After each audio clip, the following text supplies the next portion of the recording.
Hello, everybody. Welcome into Sports by GSMC Podcast Network. I am your host, Jeremy Lapidus. Today is Thursday, September 5th, and that means that football is officially here. Our kickoff is in just over 3 hours. The two-time defending Super Bowl champions will take on the Baltimore Ravens in a rematch of the AFC Championship game from last year to start off their title defense and the quest for the first ever three-peat in the Super Bowl era. The Kansas City Chiefs kick off tonight at 8:20. I cannot wait for that. We will be delving into that game, diving into all of the details, who I think is going to win, a little bit of preview or both sides as we get ready to kick off the first game of the NFL season, as well as taking a look at a couple of the lingering storylines from around other teams in the NFL. Two major holdouts,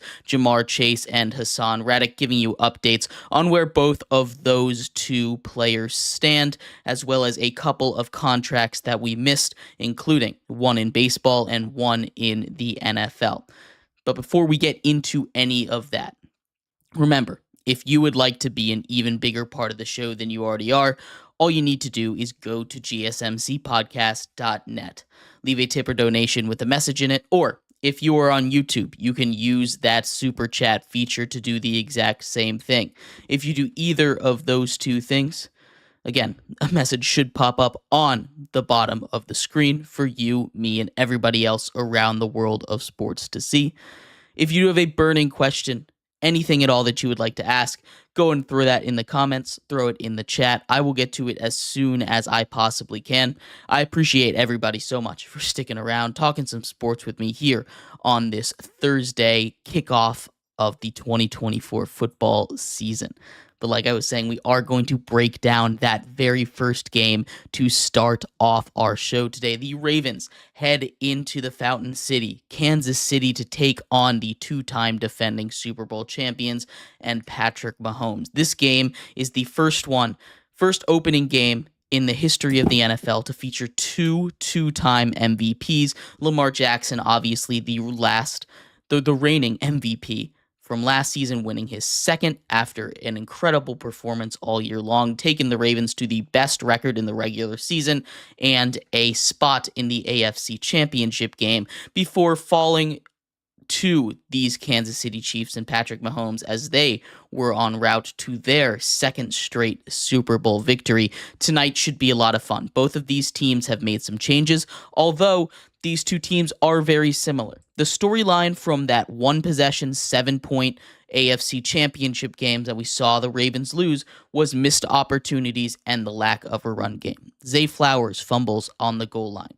That would have tied the game. The Ravens run the ball 11 times total, 3 times in the second half. For a team in the Ravens who are built around the run, and going up against a team in the Chiefs who were 18th in the league against the run last season, that spelled disaster. They end up falling by 7 points to those Kansas City Chiefs, and now on their mind is revenge. They head into Kansas City today. It's a spread of +3 for the Ravens, -3 for the Chiefs. They are favored if you're into some gambling there. It's going to be a really good game. The Ravens' big addition this offseason was Derrick Henry. And when we broke down all 32 teams, obviously Derrick Henry was the headline for the Ravens and what we look for as they change heading into this season. They also lost defensive coordinator Mike Macdonald, who ends up as the head coach for the Seattle Seahawks. The Ravens are in a good spot, though. They still have an elite defense. Justin Madubuike coming in off of getting a huge contract off of a career year as that interior guy to stop the run against the Chiefs. They draft Nate Wiggins, who, if you were watching yesterday, is a guy that I think could win Defensive Rookie of the Year. I love what the Ravens have done this offseason. I expect them in this game to run the ball. Now, it's not all sunshine and roses over there for the Ravens. The one big weakness for them as they head into this game especially is their offensive line. They are just returning 2 of their 5 starters from last year on an offensive line that was pretty good. Now, they've made a bunch of replacements, but they're young guys. We don't know how they're going to respond against especially one of the elite pass rushers in this league in Chris Jones. Chris Jones is going to cause problems, but that's where being able to run these run pass options over him with Derrick Henry, a guy that if there's anyone that can handle some pressure from Chris Jones and a running back, it's going to be Derrick Henry. His just physicality and size and his ability to avoid tackles. There's a reason he is King Henry in this league. And I think that's really what this game is going to come down to. The Chiefs are going to get their points. Patrick Mahomes and the Chiefs, we've highlighted a lot of the Ravens' improvements, but the Chiefs offensively, especially in that wide receiver room, have made many improvements. They still have Rashee Rice, who it doesn't seem like is going to get suspended this year for all the stuff that happened this offseason. They bring in Hollywood Brown. He's not going to play this week, but he should be back soon. Juju Smith-Schuster returns. They draft Xavier Worthy, who just ran the fastest 40 time in the history of the NFL. This is a much more formidable offense weapon-wise. Add that to Travis Kelce. You still have Isaiah Pacheco. The Chiefs are going to score points because they have Patrick Mahomes. That offense only continues to get better. Where they did lose a little bit was on defense. Now, that front seven is still really good. We talked about Chris Jones. He got himself a nice little contract from the Chiefs. He is going to be the centerpiece, and he's arguably the best defender in football right now. But he is over the age of 30. He's past his prime a little bit. I don't know how long he can keep up this dominating stretch for. The bigger loss, I believe, is L'Jarius Sneed. L'Jarius Sneed gets traded to the Titans, and L'Jarius Sneed is one of these guys in football that he was just one of the best cover corners. His physicality, especially, was huge down the stretch in the playoffs, being able to stop these weapons. Now, the Ravens also got better weapons. Alongside Rashad Bateman and Zay Flowers, they bring in, of course, Derrick Henry. But Mark Andrews is back. They used a lot of Isaiah Likely last season. This is the kind of team this is the best weapon core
Chiefs, the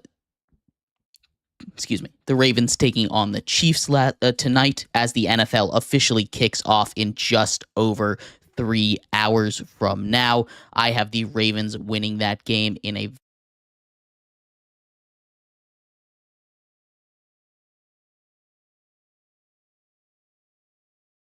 We're going to talk a little bit about some of the holdouts, including the Jets with Haason Reddick and the with Jamar Chase. In just a second, though, remember, if you would like to be an even bigger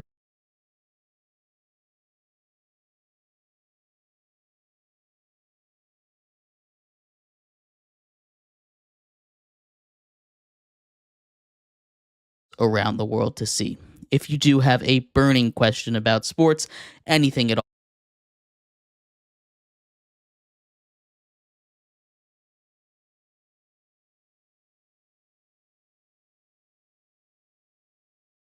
talking some sports with me here on a beautiful Thursday afternoon. Football kickoff is tonight. But like I was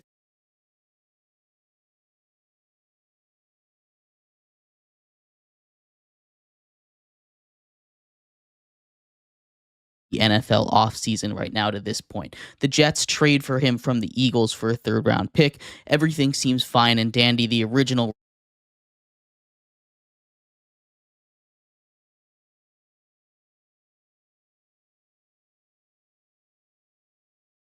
trade because he wants a long-term contract, which is exactly why he wanted out of the Eagles. The Eagles were unwilling to pay that, so they trade him to the Jets. Now,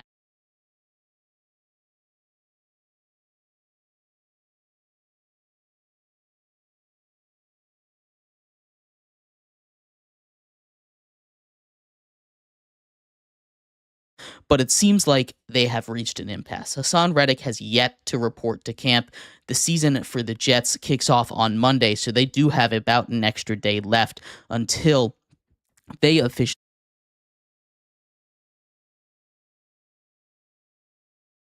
important part of that pass rush for the New York Jets. A Jets defense that is probably their weakest point, although to call the pass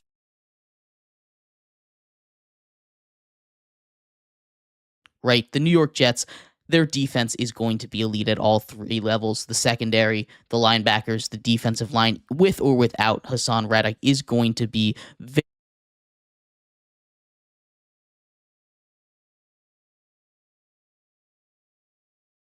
long this is going to last. We know that both sides seem to have their heels dug in up to this point, with Haason Reddick, of course, not showing up to camp yet, despite going through all of these fines.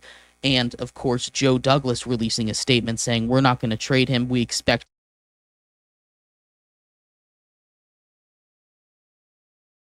battle of attrition. And honestly, I would not be shocked if Haason Reddick does not of this NFL season. He seems like that kind of guy that he has been one of the most successful players in the league if you just go by sack numbers, right? If you just go by sack numbers, Haason Reddick has been one of the most prolific players in the last 4 seasons, getting 50 sacks in the top 5 with some of the best pass rushers in the current NFL.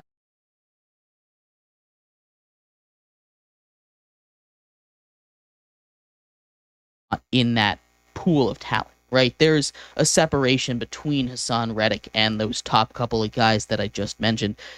It's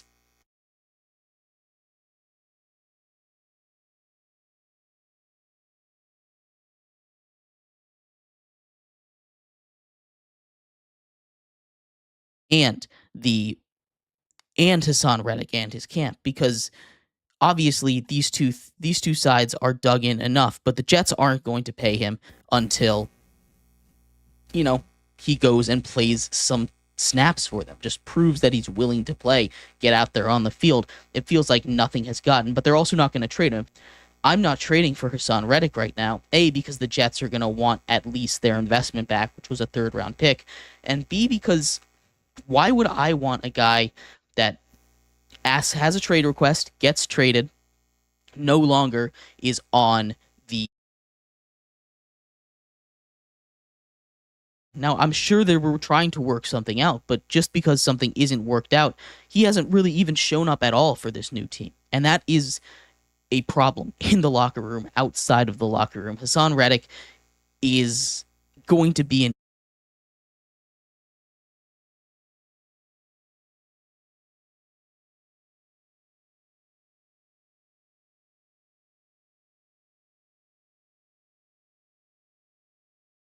And that might be kind of crazy. But with that defense, with Aaron Rodgers coming back, I mean, we saw what they did last season with Tim Boyle and Zach Wilson. They only got better weapons wise. Haason Reddick could be a thorn in their side, but this is a team I legit think could be a sleeper to make the Super Bowl this year out of the AFC. And I think if there's a team that's ready and built to beat the Kansas City Chiefs this year, it is them because of their defense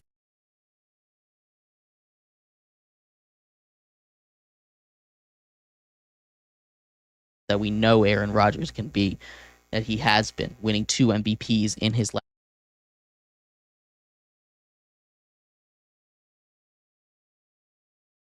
A lot more time to figure this out, but I'd love to hear your thoughts. Do you think Haason Reddick is going to play at all this season?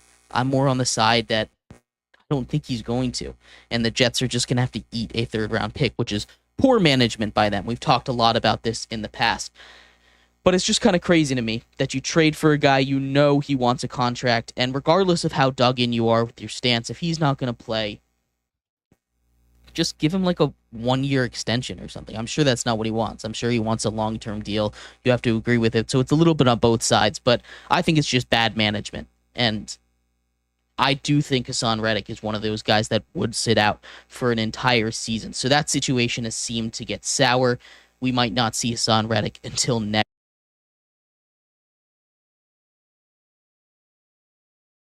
We're going to talk all about the other NFL holdout that has been going on, the Ja'Marr Chase situation. Ja'Marr Chase is an interesting one, not just for football, NFL football, but also for figure out if they should play him this week. We'll talk about all the updates that are around Ja'Marr Chase, where he sits, if he's going to be Bengals taking on the New England Patriots. So stick around for that. We'll be right back here on Sports Z Podcast Network.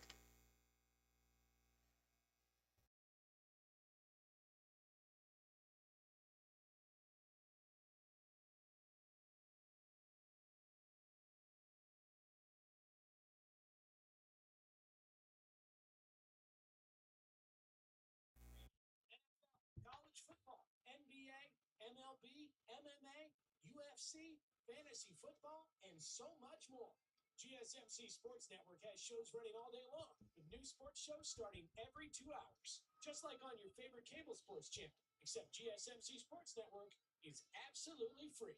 Just search GSMC Sports Network on YouTube to catch one of your new favorite shows, like the GSMC College Football Podcast, Chip Shot Football Podcast, Hoops and Heels Women's Sports Podcast, GSMC Basketball Podcast, and so many more. Check it out for yourself. GSMC Sports Network, now available on YouTube absolutely free. Search GSMC Sports Network on YouTube.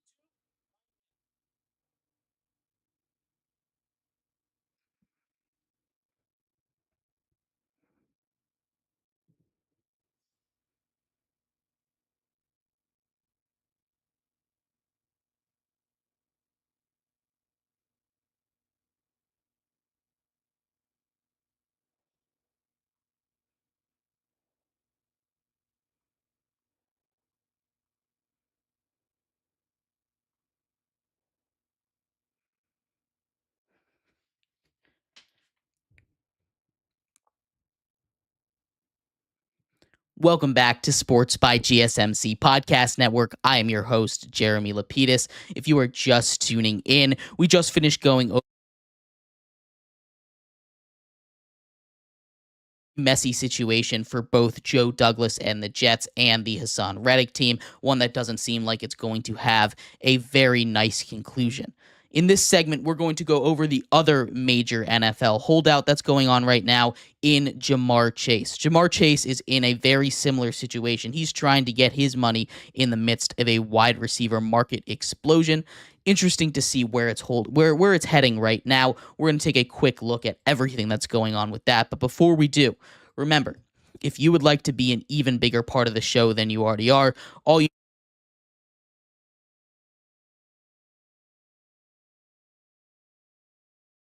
on the bottom of the screen for you, me, and everybody else around the world to see. If you do have a burning question about sports, go ahead and throw that in the comments. Throw it in the chat. I will get to it as soon as I possibly can. I appreciate everybody so much.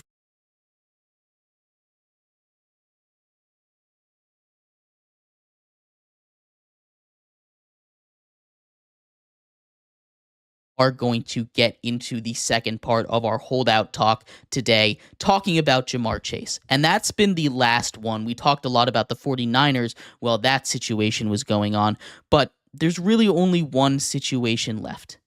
And that is Ja'Marr Chase. One more fantasy relevant situation that has been a bit of an issue. Ja'Marr Chase is looking to also get paid. The wide receiver market has exploded. It's up almost $15 million from where it was at the end of last season with the likes of CeeDee Lamb, Ja'Marr Chase, Amon-Ra St. Brown, A.J. Brown, and many more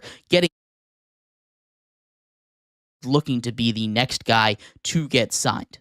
While he is not so patiently waiting, it seems like the Bengals are doing everything they can to do it. The Bengals might be not cash flush enough to pay him, and that might be the issue more than the fact that they don't want to pay him. Now, that's more speculation than anything. The Bengals do have a history of being cheap, not paying players. You can remember back to his situation with Carson Palmer.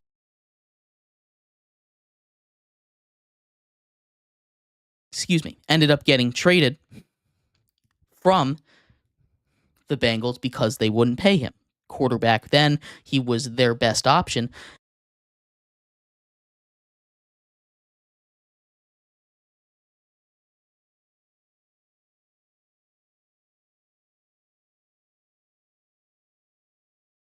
He's the kind of guy that absolutely deserves that money, too. He's one of the best receivers in all of football, and I don't think anyone is disagreeing with that. The question is, will the Bengals pay him? And I think, again, we've talked about this a little bit. It's dumb for the Bengals not to pay him. It's only going to get more expensive as guys come up for contracts. His teammate, T. Higgins, is up next year.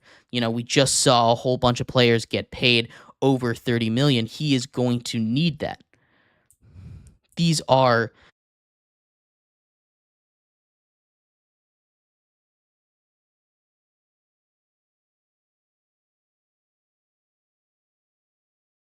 Ja'Marr Chase is in the midst of a hold-in, half-practice situation where he isn't practicing, or he hasn't been until yesterday. He showed up one day. Zach Taylor made a comment saying, hey, I think we're going to get Ja'Marr Chase back. From there,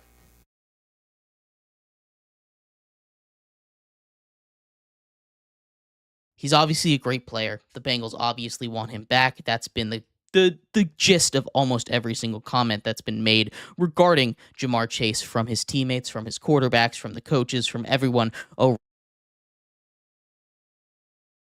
Couple of days, he's been limited in practice. He practiced a little bit. He had his pads on in these last 2 days, which is positive news for the Bengals. He and Haason Reddick, Ja'Marr Chase and Haason Reddick, were the two guys that I was concerned were not going to play. We've obviously seen Ja'Marr Chase hold out or skip a whole season, obviously missing for that COVID year in his college season, holding out, but it is somewhere along the same lines where he is willing to miss out on a whole season. Ja'Marr Chase, obviously,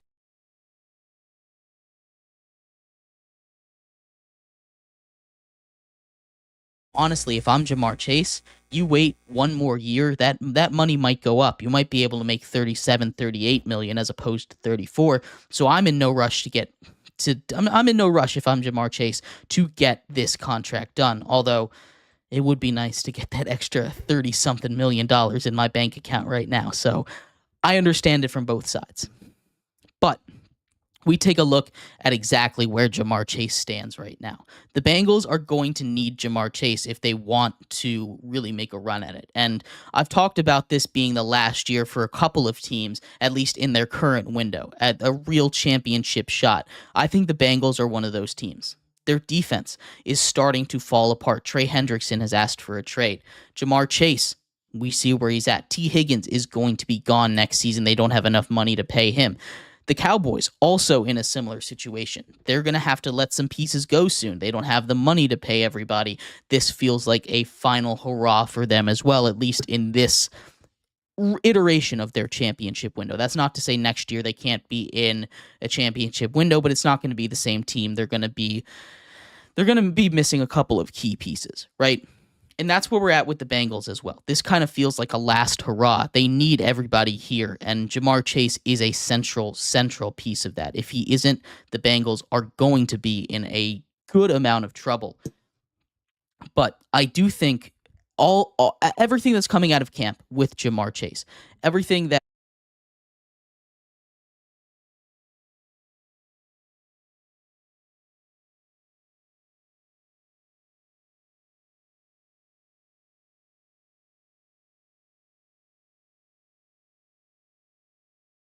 he might miss week 1, that is still unclear and up in the air. I feel like he won't miss anything more than 1 week, though. So it's an interesting situation. It's not going to be a full holdout. I'm not sure if they're going to get him paid before the season starts, but things seem to be moving in at least in a good enough direction for and participate in team activities. Usually a good sign. I'm not sure if he started there too late to actually get into the game against the Patriots. We're going to have to wait for a little more reporting on that and wait over the weekend for a little bit more to come out. But let me know what your thoughts are on the Jamar Chase situation. I'd love to hear your thoughts. I think he'll miss week 1. I think he'll be back for week 2, contract or not. But we're going to take a quick step away. When we come back, we're going to venture into the world of baseball.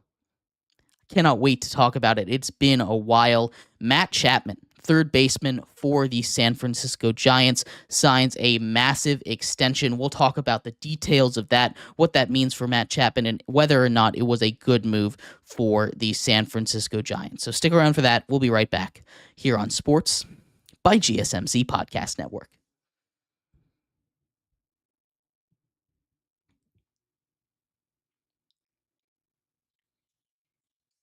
For the best and latest podcasts available anywhere, go to the podcast app on your cell phone and type in GSMC to access free content-rich podcasts on health and wellness, book reviews, sports, entertainment, relationships, social media, movies, technology, finance, and even weird news.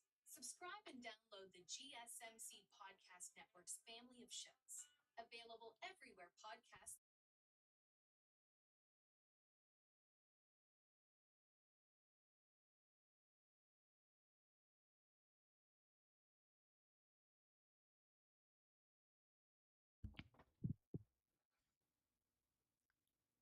Welcome back to Sports by GSMC Podcast Network. I am your host, Jeremy Lapidus. If you are just tuning in, we just finished going over the Jamar Chase, Haason, Reddick holdouts, as well as predicting the first game of the NFL season, a kickoff game that is the rematch of the AFC Championship game yesterday, talking all about the Ravens taking on the Chiefs in Arrowhead in just under 3 hours from now. In this segment, we are going to move out of the world of football very briefly before ending our show back on it. Today, talking about a massive contract that was handed out at about midnight last night Eastern Standard Time between the Giants and their third baseman. Matt Chapman signs a massive contract. We'll talk about all of that in just a second, but before we do, remember, if you would like to be an even bigger part of the show than you already are, all you need to do is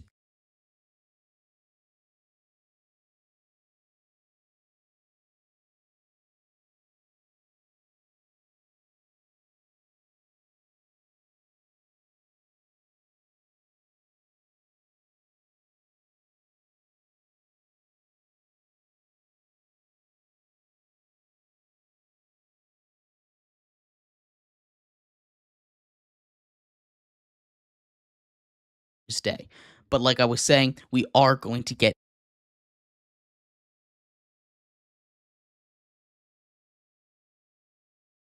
baseball. Talking a little bit about Matt Chapman. Matt Chapman, third baseman for the San Francisco Giants. He is a four-time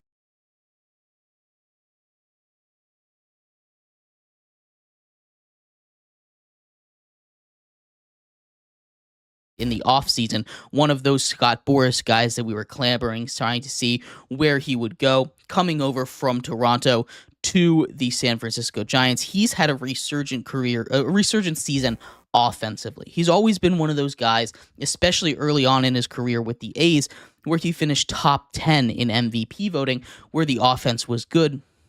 His defense has always been elite. He's a four-time Gold Glove winner for a reason, right? He's a reigning Gold Glove winner for a reason, and he might even do it again this year, although it's a little bit of a tighter competition with guys like Nolan Arenado on third base in that hot corner as well.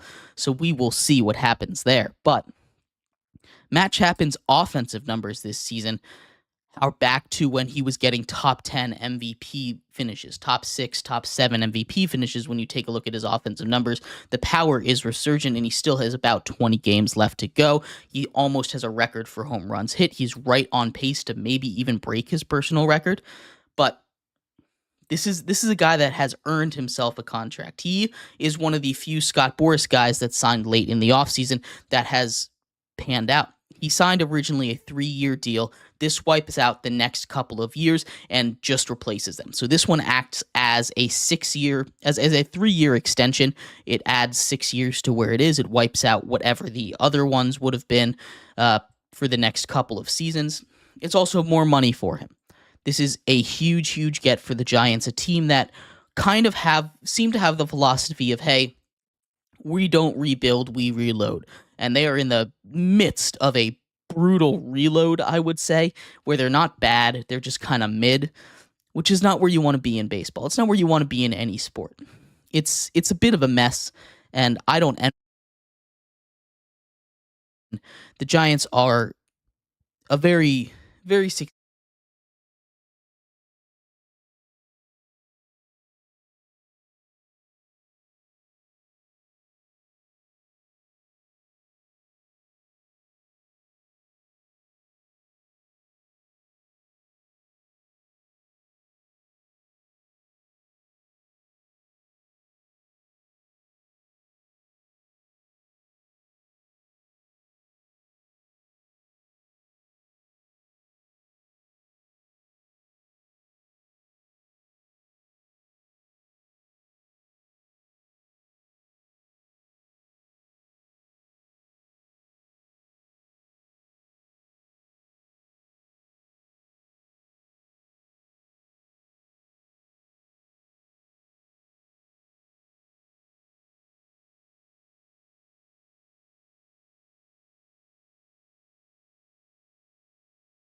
38 season. He's going to be 38 years old when this contract runs out, which is a little bit it's a little old for a baseball player. It's not where you want to be when you're looking at a guy that you want to kind of build around, which is where this contract kind of sits at. There's an interesting it's an interesting little middle ground because he is performing. He is someone that deserves this contract. But as far as actually, you know,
Welcome back to Sports by GSMC Podcast Network. I'm your host, Jeremy Lapidus. If you are just tuning in, we just finished talking all about the Matt Chapman deal with the Giants, signing a 6-year deal. Not something that I think really fits with their timeline. Maybe I'm completely off about that. I'm not convinced that deal was really worth it, although good for Matt Chapman for getting his money. In this segment, we are going to go over one more contract, this time back in the world of football, as Pat Surtain II with the Denver Broncos has signed a 4-year mega contract, making him the highest paid defensive back in the history of the NFL. We'll talk about where that puts the Broncos, whether or not it was a good decision, and much more. But before we do that, remember, if you would like to be an even bigger part of the show than you already are, all you need to do is go to gsmcpodcast.net. Or if you are on YouTube, you can use that super chat feature. If you do either of those two things, a message should pop up on the bottom of the screen for you, me, and to see. If you do have a burning question about sports, anything at all that you would like to ask, go ahead and throw that in the comments. Throw it in the chat. I will get to it as soon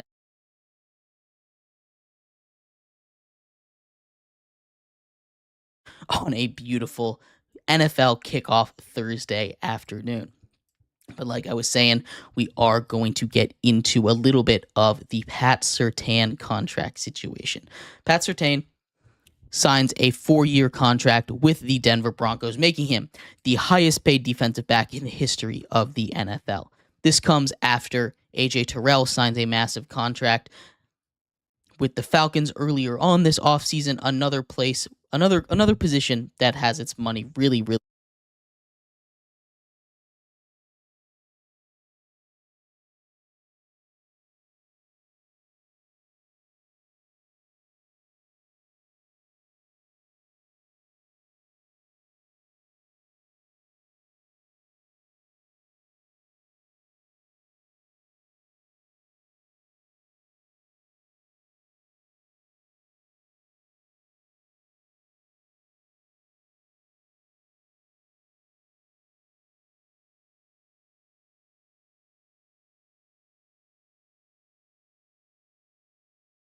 starter for the Steelers.